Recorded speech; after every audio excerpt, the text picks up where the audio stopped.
If you're wondering where Joe is this week, well, so is he. But he's in Ireland because, as we know, Ireland really is the epicenter of national and international concern right now. I'm glad he's really tackling the top priorities like inflation, border security, crime, the baby formula shortage, China's strategic moves to replace the U.S. as a world power, and Ireland's best ice cream shops, according to Yelp reviews.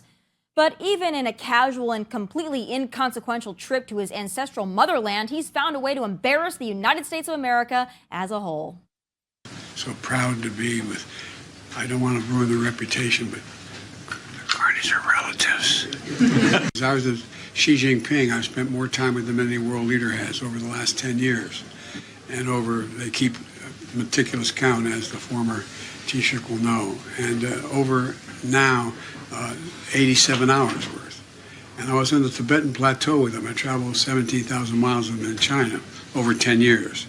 And he asked me, he said, can you define America for me? And I could say the same of Ireland. I said, yes, I can. I said, in one word, possibilities. Sorry,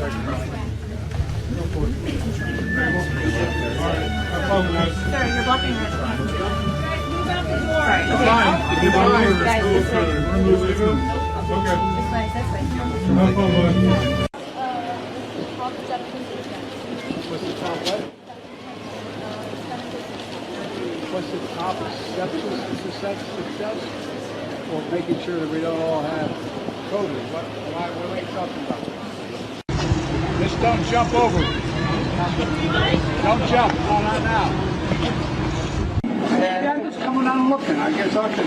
When you order, whatever you order, I got. But aren't y'all glad he's got his crackhead / painter / energy executive / swindler's son by his side to help him navigate questions from children? Makes me feel a lot better for sure. Yeah, I actually do feel badly for Joe. Age has not been kind to him, and it shows, but why the hell is this being allowed to continue? It's not just embarrassing, it's dangerous. For one thing, he's got whoever is in his shadow team running things, and I don't remember anyone voting for them. I know, I sure as hell did not. Whoever is running the country right now is not on a silly little vacation in Ireland. They're behind the scenes, hiding, but all the while fundamentally changing our nation for the worse. And what do our enemies think when they see our commander-in-chief stumbling his way through the presidency? I think it's pretty obvious. They know now is the time to come for it all. You know, I'm tired of Joe getting a pass because in the worst-kept secret of all time, he's mentally failing.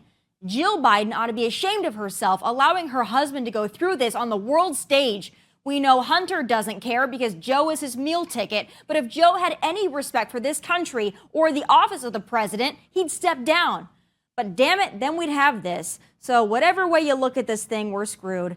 This is why I cannot reiterate it enough. 2024 is the most important election of the last at least 60 years. We simply cannot lose. So we better get serious about this and nominate a candidate who can win. Frat parties, fake accents, and a dribbling pothead turned author. I've selected my losers of the week, so let's get started. This week, a Bud Light executive crapped on frat boys, but newly uncovered photos suggest she used to be fun. Meet Alyssa Gordon-Heinerscheid, the VP of Marketing for Bud Light. Earlier this week, she defended the really stupid decision to make bio man turned teenage girl wannabe Dylan Mulvaney into the new and truly bizarre face of beer, ingrown beard hairs and all. I'm a businesswoman. I had a really clear job to do when I took over Bud Light. And it was, this brand is in decline. It's been in decline for a really long time. And if we do not attract young drinkers to come and drink this brand, there will be no future for Bud Light. What does evolve and elevate mean? It means inclusivity. It means shifting the tone.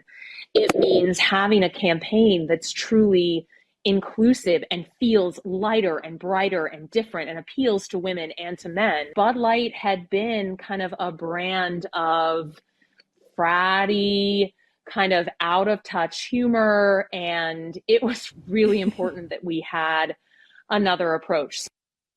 Attention, white men. Bud Light does not want your business unless you put on a prom gown and some lip liner and pretend to be a teenage bimbo. Apparently, that's the new target demo for the brand. But there's a little plot twist because newly resurfaced Facebook posts uncovered by the Daily Caller appear to show Miss Melissa partaking in quite the fratty behavior. And while this would appear to be super hypocritical, it's also quite sad because at one point in time, it appears Alyssa was fun. So rip fun Alyssa, and also rip Bud Light. On to the next imposter and my loser two of this week. Representative Justin J. Pearson, one of the so-called members of the Tennessee Three, who was expelled last week after partaking in the gun control insurrection at the Tennessee Capitol. Well, a lot has changed for Mr. Pearson in the last 7 years. He appears to have been, well, a different human. Take a look and know this is not an SNL skit. Justin J. Pearson, and I'm running for president of BSG. There are a few reasons that we're running this campaign this year. One has to do with representation. How can we represent all voices in a conversation? I wanted to do this by partnering with organizations from the Bowdoin Democrats to the Bowdoin Republicans. I want to bring together different voices, dissenting voices, voices that may be more liberal or more conservative, in order that we can reach a point of sort of the radical middle. Seemed like the NRA and gun lobbyists might win, but oh, that was good news for us. I don't know how long this Saturday in the state of Tennessee might last. To the well. I believe it is a vision. People who've been ostracized coming to the well. I see white folk and black folk. I see queer folk and straight folk. I see rich folk and poor folk coming from the black to the well of life. As our friend Greg Price noticed, Justin Pearson went from Carlton to MLK real quick. You gotta love that transformation. But speaking of transformation, I really hope 10 months in Russian captivity had that same impact on weed cartridge toting and America-hating WNBA player Brittany Griner, and I hope that's what we'll read about in her forthcoming book. This forthcoming book will be Griner's second memoir, and since it's still untitled, I have a few suggestions. Perhaps she could title it F Around and Find Out, or maybe God Bless America, How I Was Indeed Never Oppressed in the US of A, or maybe even just an audiobook wherein she sings the Star-Spangled Banner on repeat to express her gratitude for the nation who brought her home instead of the Marine that's still detained over there. Titillating stuff, truly.